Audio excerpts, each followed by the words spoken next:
Hey everyone, I just wanted to send this little video to show you how to pull the skills plan from Aimsweb. I know we talked about it a little bit in grade levels last week, but I just wanted to get this out to you while y'all are starting to plan for your interventions, so that way you know what skills to pull from. And so all I've done so far is just log in to Aimsweb.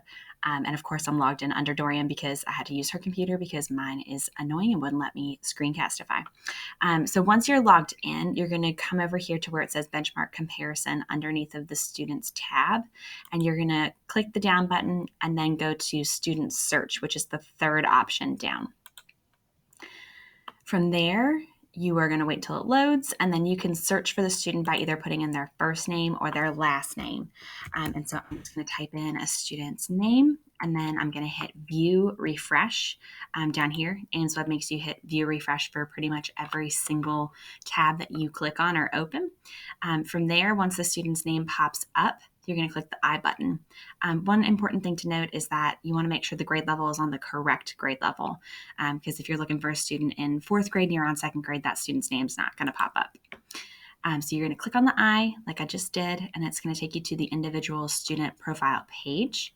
And once that's pulled up, you're going to click under students again where it says student profile, click the down button, and you're going to go down to the third to the last option, which is skills plan.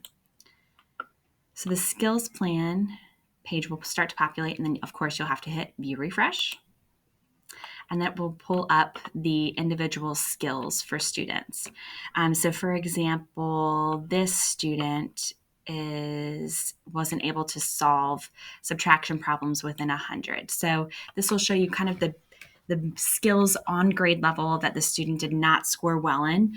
I think it's important to note that from here, it's important to think about what the base skill is. So for example, if this student cannot solve subtraction problems within 100, that means we want to bump back to figure out, can the student solve single digit subtraction problems or double digit subtraction problems, whatever the lower level skill to being able to solve subtraction problems within 100 is.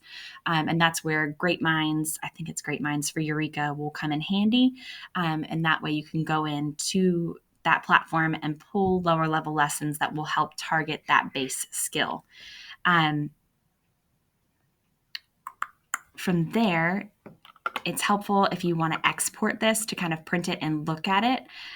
You'll be able to send it out to be saved and then printed, and you can look at the students that you're going to be working with as a whole in a group to figure out what skills that they have that overlap. And so how you do that is coming up to this right-hand corner and click export. And then it will give you this report export alert saying that the request has been received. It'll take a few minutes. And when it's ready, up here where the little bell is, they'll have a orange exclamation mark to let you know that it's ready. Then you'll just click on the little clip here, and that will download and save it so that way you can print it out.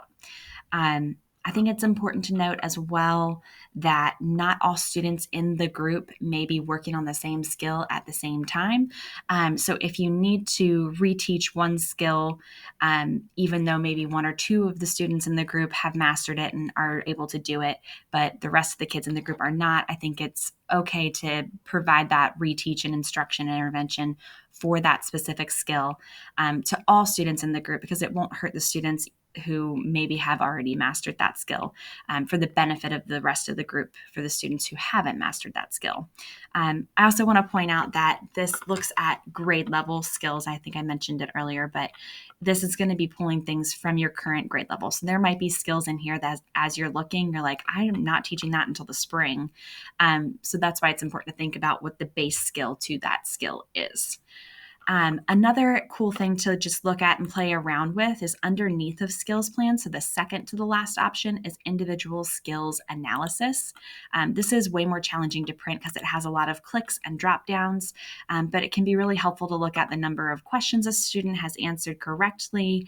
It'll break down what answers they got correct, what answers they didn't get correct. It looks at different skill areas. So that can be a fun little tab to play with as well to get more insight into your students. If you have any questions or you need any help figuring out how to do this, I'm hoping this will be helpful. But like I mentioned, if you need anything else or you can't figure something out, feel free to send me an email and I'm happy to meet with you or to try to help you by email if I can. Thanks for watching.